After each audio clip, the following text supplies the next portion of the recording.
And how cool to be on the set with your dad, you know? Oh, we don't have dads, but you know.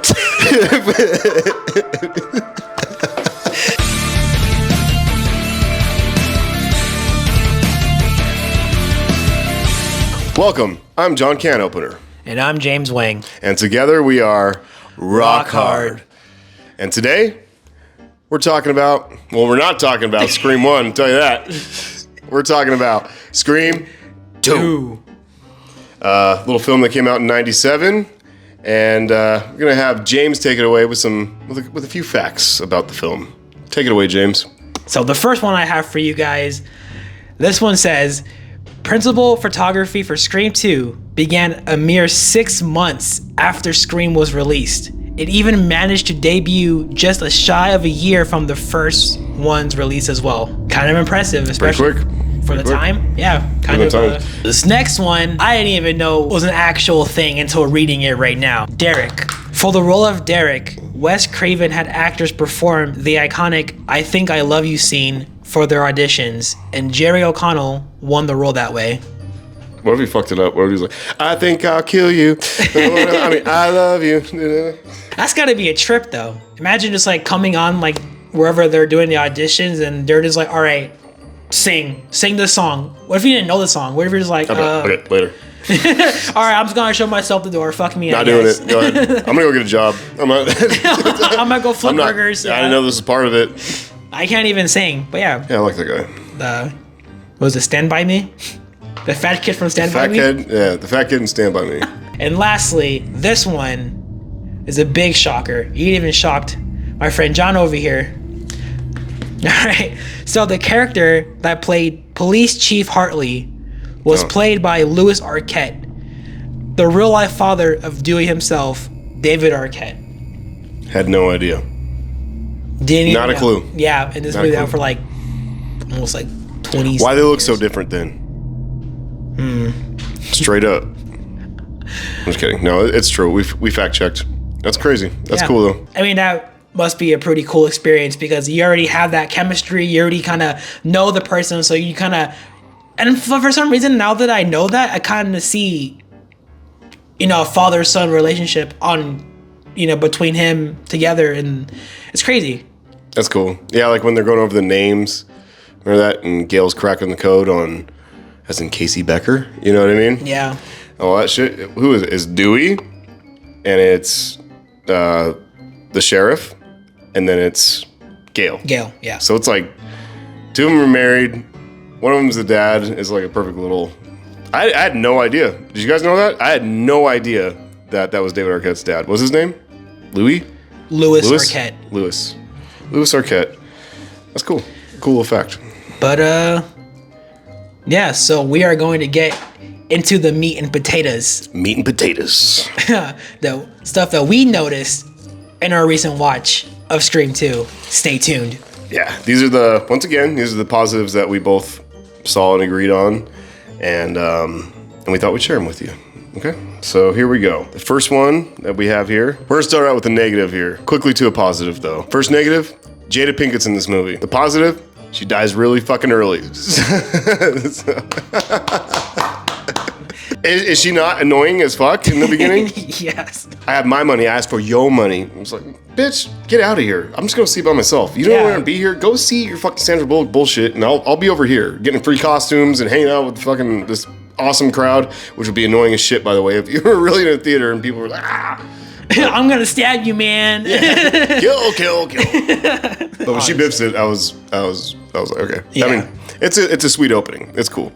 It's nice. What better than in a theater for something in front of other people, so meta as Scream. Yeah, you know what I mean. To have it in a theater, you get that vibe when you go in there. It's like, oh goddamn, can you imagine? And it's the first time you ever seen a ghost face mask on somebody that's not wearing the whole getup. Yeah, it's just in a leather jacket. He was wearing the leather jacket to make it look like he was the boyfriend. That's crazy. He's wearing the leather jacket and he stabs her in the back and he's like,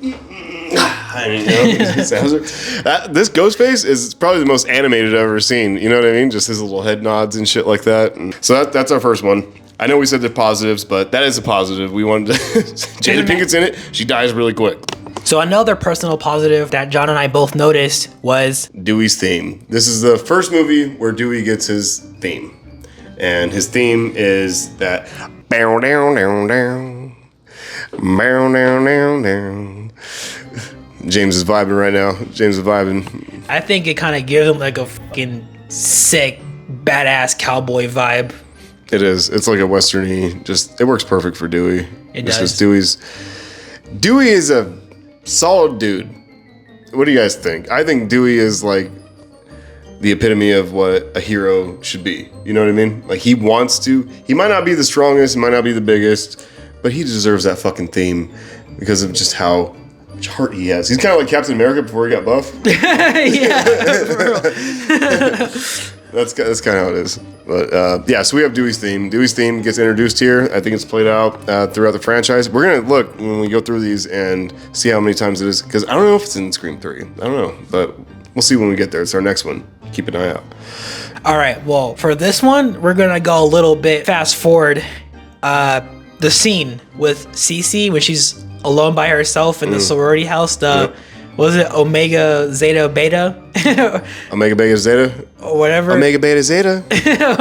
Or whatever the sorority Some house Greek is. shit. Yeah. She's the sober sister, so she's at the house, and then the people at the party, you know, she needs someone to pick him up, whatever. The nerd. Yeah. The nerd. She's there by herself, and she gets a phone call from the killer. She's going around the house, and then she goes outside because the phone craps out on her, and she leaves the door open. She comes back inside, and her friend or someone that's already been there, I don't know the name. I tried looking it up. I think it's Donnie or something. I don't know. She picked up the phone, and then thinking it's the boyfriend of Cece. And then as that whole conversation is going on, you just see the ghost face just slip in from the front door. Yeah, the ghost face just comes in and just slips in. You don't really see that. You kind of just see Ghostface pop up whenever he attacks. Yeah. You don't really see him before he attacks. It's creepy. It's super creepy. And it reminds me of like what I said in the last one with the door locks going off and Sydney's trapped in the car. And, waving the keys and shit. It's a lot like that, to where we know that motherfucker's right there and you don't. And I'm feeling for both of you right now. I'm feeling for both of you. Like, bitch, get the fuck out of the house. You know what I mean? At the same time, I'm the audience, so I'm like, what's gonna happen? I'm tense. I'm tense the whole way through. So yeah, that's good find. Yeah, you just kind of give you that tension. Like, you know, he's in the fucking house. Oh, you know, she's dead. And tension's what you need in these. And yeah, like I feel like Scream 2. I mean, you want tension. Those are probably like this is probably two biggest. Yeah, we'll get into the other ones, but for right now, I think this is where it peaks at the tension. Yeah, for sure. All right, going off of that, while this is all happening, Nosferatu is playing in the background, and if you guys caught it, it's very similar to how in Scream 1, Halloween was playing at the party, and it works so well with the fucking scenes that you know what I mean? Mm-hmm. Yeah. Same thing here, except it's all with Cece, but every time something is supposed to happen or whatever, that music matches up perfectly with the fucking scene. So again, they use music from a movie that was already filmed, already been in, you know, everybody knows this fucking movie, everybody knows the music. And then it once again works for another film. And I don't know, I thought that was really cool. It stood out to me, and I was like, oh, they're doing this, they're trying to do their own little homage to themselves, being very meta once again, all that good shit. Anyway, I like that. Well, I guess in the topic of music, you know, not only did we talk about Dewey's theme and then the music in Nosferatu, but also Red Right Hand comes into play once again in Scream 2. And they play it at the beginning, at the movie theater, and then they also play it again after the party, I think. Was it after the party? Right after, yeah, right after. They play like right after the party when everyone's about to leave, and then that's when Sydney gets attacked again for the first time in the Scream 2 movie. That song's so badass, and they always do it right with that song. They always play it just right. It works with the scene. Once again, whenever you hear a boom or something like that, it's like a jump cut, or it's something happens while that boom happens. And I like the beginning. The dun, dun. It's a music video without it being a music video. That's cool. But yeah, so red right hand is mentioned once again.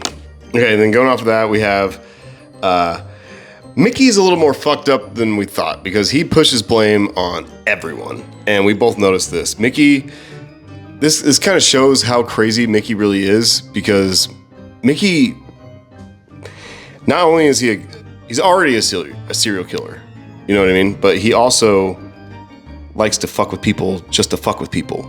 So like with pushing the blame on Derek when they get to the hospital right after the party, Derek's in there, he's talking to Sydney. He puts his head on her shoulder and he says, why would anybody go back there in the first place? You know what I mean? And she gets this like with her teary eyes, she's all fucking, you know what I mean? You know how she could do that? Yeah. Like, she could just get, I don't know how she does it, but she can get teary eyed like that. Yeah. Someone's like cutting an onion right by her face. All right. They're like, go. But then anyway, there's that. And then right after that, with Randy, right before Derek does his little Top Gun dance, the first time Mickey comes into the scene, he comes in with like an apple. Everybody's eating lunch. He drops the apple and he just says, what about Randy? What about Randy? I mean, I know he was a victim last time, but this time, I mean, he might have a little... And they're like, no. And then right after that, steal the show with a dance scene. But there's that. And then also at the end, when Derek's fucking clearly not the killer, but he's tied up and all this shit, and he's like, I had to have a partner, Sid. There's no reason for him to do that. There's no reason for him to trick her into thinking that that's his partner. There's no reason. But he just likes to plant that seed of doubt. He just wants to fuck with you. Exactly. He just wants to fuck with you. He likes it a lot. So we noticed that a lot. Mickey's definitely twisted, and they show how twisted he is. If you pay attention to just all the little what is it called? Like devious, I guess? Devious things he says, or like deceiving things he says. He tries to push blame off of him onto somebody else, even when it doesn't even fucking matter anymore. He's just like, come on, man. I mean, he's taking blame for part of it, but not the whole thing at the end. Boyfriend, killer. Yeah, boyfriend, killer. It's like... killer. Yeah. So, yeah, we both noticed that. Like, Mickey is definitely... he's definitely pushing the blame, but he's just doing it just to have some fun. Like, there's no reason.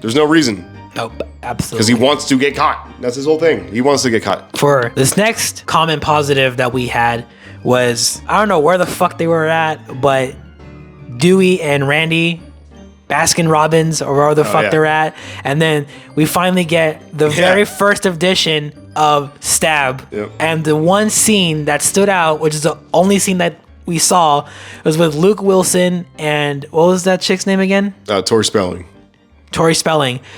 They have the scene from the first movie where it was Billy and Sydney by the stairs, whatever, and then the scene with Luke Wilson is absolutely fucking killed me because it's so funny where he has the Billy Loomis haircut all like perfectly, and he's like, mom's leave. It's just that's the way the cookie crumbles. I was like, there was no reason for them to do that, but it was so goddamn funny. And that's like the one thing that I would always reference or always talk about it, or I always quote from that part of that movie to this day, because it just sticks to me, and I fucking love it. So it makes you want to see Stab. Like, yeah, you kind of wish Stab was a real thing, an actual thing. Yeah. So I just thought it was something that we both watched and we both laughed at it. Laugh at it right now. It's just something we still laugh at it. We talk about it all the time. Exactly. We say that all the time just because it's so fucking funny. Like, just that's the way the cookie crumbles, And then that's not what he said. And I like it. That's not what he said. No.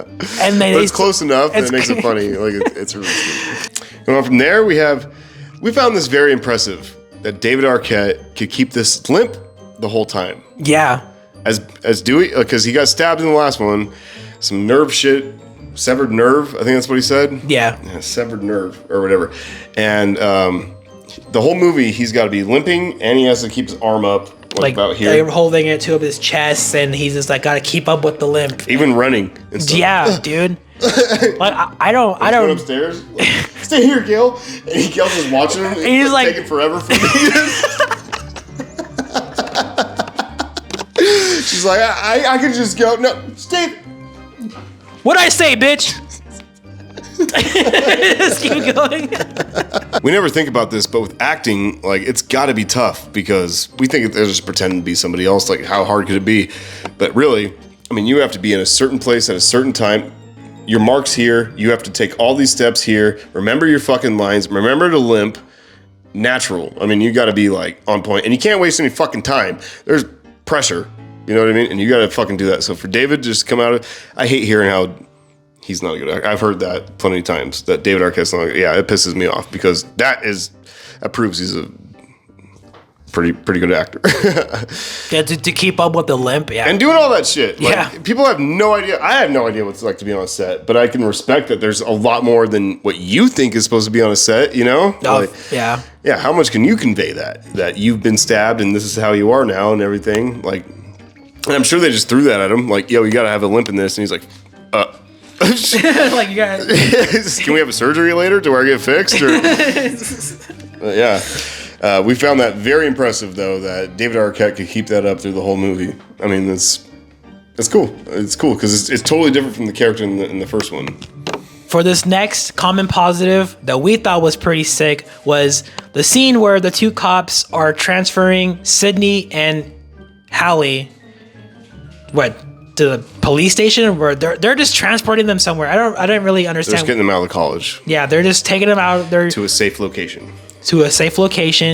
They're driving in this red car. As they're at the red light waiting, you just literally just see the fucking ghost faces breaks in the window, fucking slits the guy's throat, and then he's fighting the other cop. He goes outside, and then he fucking just gets in the car and starts driving. The cop's on the hood, and then this, he starts fucking fighting all this shit, and then the ghost face crashes into a bed of poles, and then the cop just gets fucking pierced in the head. Yeah. And I'm like, dude, that is so gnarly. He's all... Yeah, you just hear him like that's probably one of the gnarliest fucking kills there is. Yeah. And it's not even like on purpose. Like, he wanted to kill the cop. He didn't want to kill him that way, though. You know what I mean? That wasn't... I guarantee that wasn't part of his plan. Mickey got lucky there for sure that they crashed. And yeah, but that's probably one of the grossest kills. Just because you see that and you hear it. Yeah, and you hear him just like gagging or something. And his head's moving. It's like mushy. Yeah, it's weird. A pretty gnarly kill again. So that one surprised me. Going along with that, right after that, we have Hallie and Sid that have to crawl over Mickey. And again, just like I mentioned in our Scream 1 review when we were talking about it, the tension. This is another very tense spot. You know what I mean? They have, in the first one, you have the door locks going off and Sydney's stuck in the car and all that shit. In this one, I feel like this is another car scene. They wanted to add a little love. Like, hey, let's do another car scene. You know what I mean? And then they had, okay, it's a police car. You can't break out of the fucking doors. You know what I mean? You can't fucking break the windows. You can't do shit. What you have to do, thank God that pole busted through that cop's head and through the back window, because it got through that middle part to where they can climb out. Yeah. Right? And then so Sydney goes first. And what's so crazy about it is you don't know if this motherfucker's knocked out. You don't know if he's faking. You don't know if he's about to wake up. And she's like... I actually do appreciate the cinematography for that scene alone, because like you kind of just have it from like hit the ghost face's point of view, and you just have like Sydney like going over him, and she's like face to face, and you can see her face like fucking like scared. And it's so that scene alone, like the way they shot it, the way that they had her like her face, it's like probably one of the most tense parts of that movie. I think in Scream alone, it's just very tenseful. And she gets out, and then Hallie's got to go through. Yeah. But Hallie sucks. She's scared as shit. She doesn't want to crawl over him. She thinks it was already fucking lucky that Sydney got through. He could be still faking. I don't know. Yeah. And then, but she ends up getting through too. And then they start running, and Hallie dies. Because she's like, gotta take off the mask. What? That's what she does. She goes, what? She's saying all stupid. And then he pops it. You know what I mean? How stupid are you? Like, there's a big fucking bale of hay right by you. And she's like, what? And then he fucking comes right up and gets her. Positives. That's it for the common positives. And now we're going to talk about a couple negatives. Couple negatives here. All right, now that we're done with some common positives, I think it's about time we're going to discuss some common negatives that we have about this movie. Again, just like the last one, not that many, but just a couple of things that we both noticed that we were like, not so much, we didn't like. Yeah. Starting off with the first one. The whole chase scene with Gail in that soundproof studio. She's on the other side after she escapes Ghostface. She's in that closet or whatever on the other side of the glass, and then Dewey's on the other side. You know, he's banging on the window, whatever, and obviously it's soundproof. It's a studio thing, whatever. And as he's banging on it, you can't fucking hear shit, and she doesn't realize that he's behind her, and then he gets tapped again, which kind of sucks. But after the fact that, you know, they have the little emotional moment, she thinks that he's dead or whatever the fuck. Yeah. After all that, then he throws a chair. And as he throws a chair, for some reason, you can fucking hear that. Or as he's banging on the glass, you can kind of hear that. Like, that didn't make any sense to me. I don't know why. Yeah, that was weird. Yeah, you noticed that. That was one James picked up on. Because, yeah, I didn't even think about it. I've seen this movie gangs of times. I've never picked up on that, and yeah, it's true. You see him mouthing Gale and all this kind of stuff, and he's banging on the glass. Can't hear shit. But as soon as Ghostface wants to get through, it's like doom, doom, doom. Yeah, you hear that shit. So on the chair, it's all doom. So I don't even know if that's like a mistake on the studio's part, but that's just something that I picked up on, and I'm just like, oh, dude. Like, or I wonder if it's trying to show like Ghostface strength or something. Or they just fucked up. I mean, they might. I mean, that could be the case, but I just believe that maybe it was just a mistake that they probably made. It's a negative. Personal negatives. Mine, Randy's death. Don't like he. Don't want he. I wish he would have stayed in. I think they needed him to stay in. I think they knew they fucked up because in Scream 3, they needed him to fucking have a VHS, like, hey, just in case something happens to me, here you go. Which is clever enough, but at the same time, it's still not Randy physically going through the movie. Like, I would like to see Randy travel through. Kill Gil. Why is Gail still there? What purpose does she have? I don't understand why Gail has made it through all this shit, and everybody else gets to just biff it around her. I don't understand. People were so bent that Jamie was gone that they had to put him in the third one somehow. And I mean, I'm glad they did it, but it's still like cheater way, like whatever. We'll get there with Scream 3. It's a cheap way, honestly. Yeah. To keep us. So I'm just bitter about Randy getting killed. Now we're gonna get some positives, some personal positives, some that I picked out, some that James picked out, and hopefully you dig these as well as we do. You ready to do it? Yeah. All right, let's get into it. Gail's a bitch to the max. I love that. Gail's a total bitch. She's always been a bitch, but goddamn does Courtney Cox play a good bitch. You know? Yeah. She does it really, really well. Beautiful. Beautiful. Beautiful. So I love how she still has her attitude. She's trying to like coach her new cameraman into doing the right things, but he finds out that like, you know, oh, whoa, I didn't hear that, you know, all this shit happened or whatever. And black people don't last in these kind of films like that. I need to get the fuck out. And he's like the only smart one. He's like, I need to get the fuck out of here. And she's like, you want to be professional, you gotta do this shit, you know? She doesn't care at all. The only time she's really soft is with Dewey. And you do see kind of an arc with her because she wrote this fucked up book, or a book stating but she churched it up a little bit, talking shit about Dewey, talking about how he oozed with inexperience and all this kind of shit, and Dewey was really pissed about it. So she does have an arc, but in the beginning, she's a total bitch, and at her core, she's a total bitch, because at the end, she don't give a fuck either. She's a bitch to the max. Yeah. You know what I mean? She's a bitch, and I love it. So, anyway. A personal positive that I have down is the kill. Again, referencing back to the Omega Beta Zeta house. Cece's kill, I thought it was pretty gnarly. Just her getting cut up a couple times before getting thrown out the fucking window, over the fucking ledge, and then just fucking splat.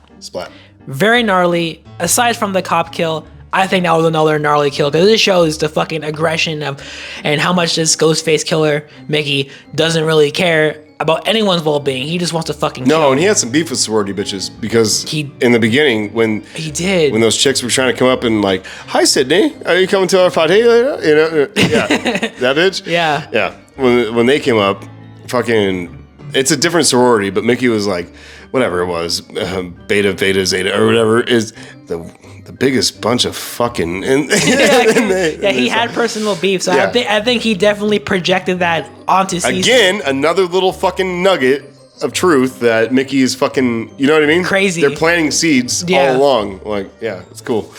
So I don't know if Kevin Williamson knows this and plants seeds all through his writing for everybody. and just like I don't know if it's intentional or they can just pick whoever wants to be the killer at the end. Yeah, maybe, because I don't know if it's in good writing. Because every time you can see some trails to the, you're like, yeah, there's some snail trails here. I see it, you know. Yeah. Snail trails. I love Mickey and Randy's back and forth.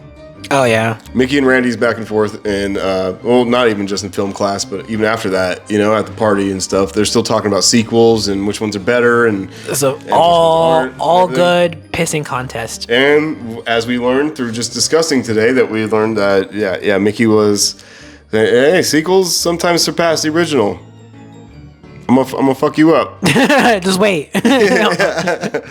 So I love their back and forth talking about sequels, and I love them mentioning Alien and Alien 2 and even House 2, the second story, which nobody talks about. House is a franchise of it's old, but it has to do with a house kind of fucking with your head and making everything seem opposite than what it is or different than what it is, and it's weird. But anyway, House, they made like 5 or 6 of these, and no one ever talks about House. There's only one House that I know. And that's the MD? And that's the MD. The pill-popping savior himself. Fucking lipping, too, on a fucking... Talking shit to people. Yeah.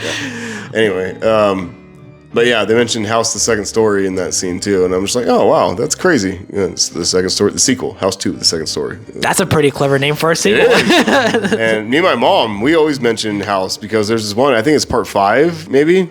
We watched it when I was a kid, and this pizza comes to life and starts singing. I think you showed me some clips. I'm a pizza man. I'm a pizza. Yeah, and it freaked me the fuck out when I was a kid because, you know, like something innocent as a pizza, you know, doesn't scare you. But once you do that, you're like, these things are alive, you know? And then she stabs it in the fucking garbage disposal and all this. Yeah, so anyway, seeing some house love in there, I like that a lot. But mainly the Mickey and Randy back and forth, you know? I know I talked a lot about how, maybe I just like the house mentioning more than I like the fucking scene itself. But Mickey and Randy, they carry that on even to the party.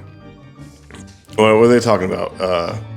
Empire Strikes Back. I think that's and what he's said. It's all part of the trilogy. Part of a trilogy, and then already planned, not a sequel or something like that. Yeah. So, anyway, but yeah, seeing their back and forth. Randy with the comebacks. It's crazy. I'm a nerd. You're a nerd. We're movie nerds. We appreciate that kind of stuff, you know? So, I like seeing those little things, and I feel like, again, the loser on the outside, like, oh, these could be my friends, you know? They're never going to be. I've tried. I've called them. I've sent pictures. They don't get back to me. I don't know. I see them in public. Hey, what's going on? All right. I see you later. All right. Hey, all right. He knows me. He knows me. He's just pretending. It's a little game we have. It's pretend not to know me in public. So another personal positive that I have down in my notes, this one isn't necessarily like a positive. I just thought it was funny as fuck. Again, I just keep referencing to Omega Beta Zeta. Omega Beta Zeta. Omega Beta Zeta house. And again, it was when Ghostface or Mickey was chasing Cece throughout the house, and she's like maneuvering around the house, whatever, and he goes and lunges to fucking stab her, and he falls and trips over the couch, and he just falls on the floor, just flat out. I thought it was funny as fuck. I chuckled when I saw like you can see his aggression. He wants to fucking kill her, and then he's also kind of clumsy because I'm pretty sure he's wearing a fucking mask and then the cape and all that shit. Didn't the mask seem longer? I think it kind of was. To me in this one, sweetie. Yeah, she's out or something. But I felt like the mask was longer in this, and it gave more like, you know what I mean, like more personality to it because it's a little longer, almost like a moon, like a. And I realized something too. I think in the first movie too. In the first movie, the eyes are more like kind of bulging out. I saw a picture online. I don't know. I'll probably have to put it up or something. Yeah, they definitely updated the mask. But the mask looked a little like on the eyes. It's stronger, and I feel like it's longer. Yeah. You know. But then again, it fits perfectly with this Ghostface killer. Again, you just see his aggression and is like a personal beef with sorority. Yeah, he just does not like sorority bitches. No, so you can definitely see it. And I guess he got too aggressive. He doesn't even want to be in college. He just wants to kill motherfuckers, and he's like, "Oh, this is sweet. I can go to college and kill people. Fuck, all right, I'll It's take gonna it now. rock. It's gonna rock." But anyway, I thought that was funny as fuck that he got clumsy, aggressive, and he just falls over on the couch or the little seat chair, whatever thing. So I thought it was kind of funny. Yeah, that's good shit. Alrighty, and now next we have. Let's see, what do we got? We have. I kind of. Oh, Nancy. Nancy. I do like Nancy Loomis. I'll just bring that up now. Nancy, I kind of feel like she's a forgotten killer in this series. I feel like she doesn't get enough credit. She goes just as wacko as Mickey at the end. You know what I mean? My boy, my Billy. Did I not do that right? You did. You fucking got it. My boy, my Billy. Like, and her eyes get all fucking big, and she goes complete psycho at the end. Oh yeah, she does. Yeah. And then even when she has fucking Sydney, you know, the knife right here, knife to her throat, and she's saying, "You sent you to prison for a year." You know what I mean? Like, and she's still like, "Please, please let me kill her." And it's like, damn, bitch, calm down. Like, yeah, she wants that shit. And the funniest part, I think it's a stunt double. I don't know, but when she's banging down the door, watch that scene again, because when her head fucking bounces like like crazy. But I feel like Nancy doesn't get enough credit to lose the weight, to do a complete makeover, to completely fucking trick Gail and me to where I don't even know who the fuck this bitch is. I never thought I didn't suspect her at all. I called Mickey when I was fucking 10 years old. When I was 10 years old, this is the first Scream. Yeah, there goes something. This is the first Scream movie I ever seen in theaters. And when I saw it, I picked Mickey. I just guessed, you know, as a kid. I just guessed. I have no... When you're a kid, you just want the kills and you just want, you know what I mean? You don't really follow the story that well. You just want to see it. But Nancy, I had no idea, or Debbie Salt, whatever you want to call her. I had no idea. And it's so genius because she's a reporter. She's there in every scene. And it must have been like a big fucking confidence boost when she went right up to Gail and Gail didn't recognize her. And she even said that in the beginning. She was like, I was in the front row asking all the questions at your fucking thing. And maybe that was a tester for her to, you know what I mean? Yeah. Like to see if she would recognize her. And she's like, oh, she didn't recognize me. Okay, I'm gonna follow through with this. Fuck yeah, it. she was. I feel like she was definitely like hidden in plain sight. Like she was there, but she wasn't like as active as like everyone else. It was a great reveal. Yeah, and I didn't even suspect her as a. The one thing I guess is like not bad thing or not, but like, you know, to see her in the Ghostface costume because we don't really see it. But yeah, she had a mask in Scream 6, which is kind of weird because we never saw. Oh well, she had it when she killed Randy. I guess that's. Because I got a little knife happy. You got a little knife happy. So right, we know. Guess. I kind of think that's the only kill she did. I feel like Mickey did everything else. He did all the dirty work. Mm-hmm. I feel like Mickey completely did everything else. Even in scenes where it looks like there's two killers, you know, I don't. Sometimes like when Gail and Dewey are about to fuck in that in that classroom. Yeah. And they're watching shit on TV or whatever, and they're fucking. And then Ghostface is up here or whatever, and he's looking down, and you see him controlling whatever's up there. When Gail runs, first Ghostface pops up behind Gail, right after Dewey. Stay there, bitch! I'm going. After he runs up the stairs, she's fucking down there still, and then Ghostface pops up. You might think there's two killers. But I saw something on this last watch when Gail runs out, there's like a hallway. You can see to where there's like stairs to where he can come down here, you know, after he reveals himself, and Dewey is going up there. This motherfucker's already running down this way and comes out this way. You know what I mean? Hides behind the desk, and then just for surprise factor, fucking scares the shit out of Gail. And after she runs, then I think he should be pretty close on her tail at that point, but yeah, they have her like open a couple doors. It's a movie, whatever, and then she gets into that sound room. Yeah, but yeah, what was the whole point of this?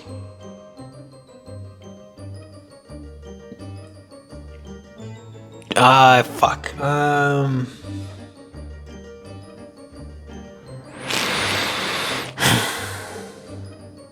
you said about the fuck. How the fuck do we live? Ah, god damn it.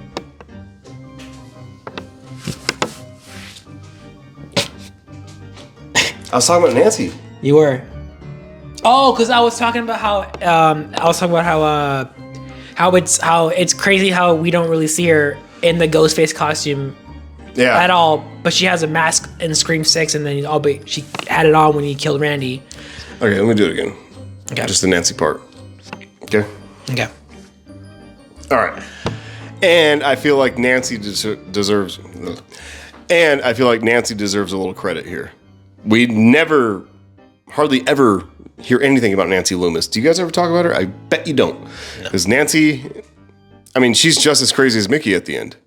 She's insane.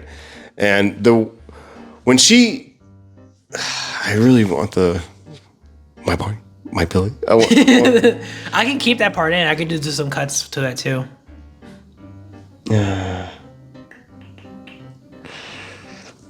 Let's try to do it again, real quick. Just try to get a clean cut, real quick. All right. Easy on to the next one. Nancy Loomis. Nancy Loomis. Ain't nobody talking. People talk Billy. They don't talk Nancy. You know, Nancy's a big deal. She goes just as batshit crazy as Mickey at the end. You know, when she's talking about that, my boy. You can't do it. Okay, maybe we'll just keep the other one in. Yeah, I know. It's kind of hard to do that. It's hard to do it when it's not natural. Yeah, it was funny as fuck the first time. That's what I think. There's some other funny parts in the first time, and it's hard to reenact those. Like, comedy's hard to reenact. Okay. All right, let's just keep going. Let's keep going. Go to your next one. How about I'll introduce it. I'll be like, okay, and that's it for Nancy. We're gonna go to James now. All right, thank you. I'm trying to see what else. Oh, okay. So. All right. Oh, we're at 1 hour and 3. Okay. We'll try. This is my last one anyway, and then we'll wrap it up. Okay. Okay. All right.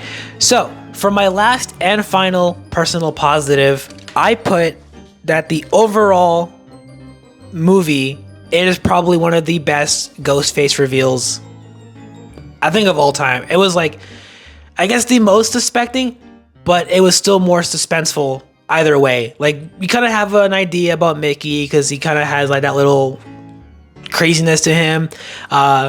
So when he got revealed, it doesn't matter anyway because I still liked it no matter what. He's a very crazy guy, very crazy dude, and yeah.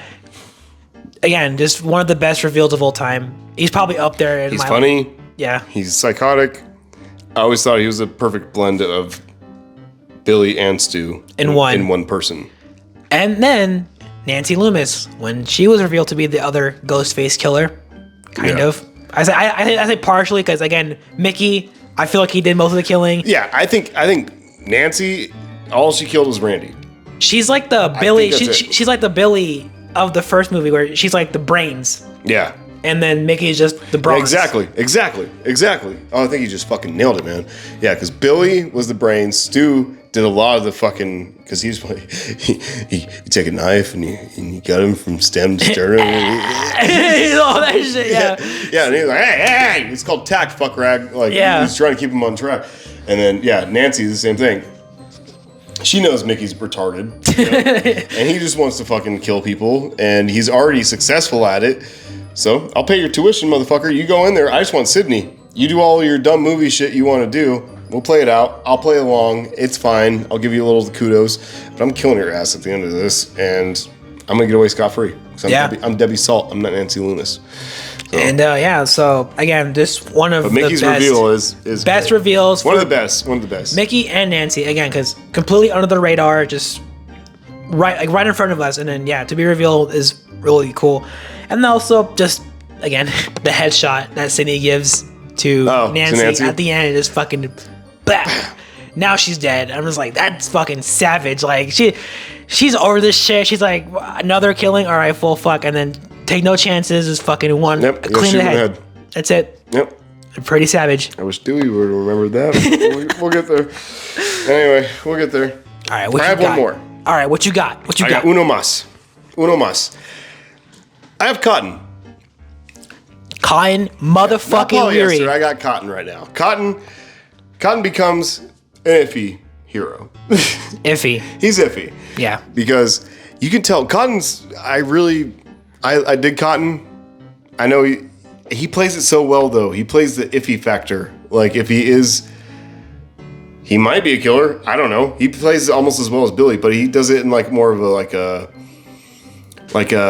sad way. You know what I mean? More than an aggressive way. He's kind of like emotional. Like you can see when it's kind of sad when like Gale walks away from him and he's like, Gale, don't walk away from me. And he like blinks his eyes and he like fucking looks down Because he went to prison for a year. and he's gotta like keep his composure. He knows he has to keep his composure, but at the same time he's still a human being and he wants to get treated like a human being. So even when he's in the fucking the police department and they're talking about, and he's like, I have rights. Like, am I free to go? Like, what did I do? What crime did I commit? Like, can I was acquitted of everything. I should be able to, like, he knows this shit. What did he say about about raising my voice in the public library? Then book me or something? Yeah. Well, I don't know about murder, but you definitely got me for raising my voice in a public library. Yeah. And then at the end, when I found Dewey, and of course Gale's not going to believe him. Yeah. You know, and it's like, fuck. You know, he's just the poor fuck. Sometimes I feel bad for him, and I feel like he does deserve his spotlight. Yeah. I know he wants it, and that's always like one of those things to where you're like, somebody wants that shit, like they're pieces of shit. Yeah. Well, whatever. But like, dude, if your name got dragged through the mud you like would that, you would want your spotlight. we're sent to prison. You want to tell your story. I get it, and Diane Sawyer wants him and Sydney to be on there, and he's like, hey, I got a good opportunity. It's you and me, Diane Sawyer. And she's like, nah. And it's like, yeah. Bitch. Oh, man. And then Sidney Prescott, everybody's favorite fucking victim and all this kind of shit. You know what I mean? And then, and then at the end, who comes to save the day? Hold it right there. Yeah. Cotton. And then like the whole like triangle standoff. Yeah, and then thing. Cotton comes back and forth. Nancy has Sydney right there, right in the throat. He's like, please let me kill her. Yeah. She sent you to prison for a year, you know? And he was like, saw that Diane Sawyer interview's looking pretty good, right about now. And then Sydney's doing her fucking teary-eyed onion thing. Consider it done. And then Nancy goes, blah. She looks all stupid. Blah! Which, I don't know, Cotton's a good shot, but I mean, he fucking nailed that bitch first shot, which is great. And then they fall, and then you don't know who died, but then, Sydney gets up, of course, and there you go. But Cotton, even after this, he's like, we should probably talk about this, get our story straight, you know? Like, he's still nervous. He's like, I don't want to go to jail again, bitch. Like, you gotta have my back, please. And then at the end, she fucking lets him, like, that's the real hero. All the press, remember, all the press is surrounding her. Yeah. And she's like, no, I don't want any about that. But, he wants all the press. So, go to him. And then she just fucking walks off and is like, dude, like, aren't you going to get questioned by police? Like, where the fuck No, you that doesn't going? happen in Scream movies. You just get to walk away. There's a lot of blood and gut. No. No, Go ahead and go home. Walk it off. You son of a bitch. You Go probably home. have English or something to go to. Like, so with that, thank you all for coming by, checking out another video. If you haven't seen our Scream 1 review, please check it out. Scream 3 is coming up next, so keep your eyes peeled. And with that, we're going to say, you didn't see it coming, did ya?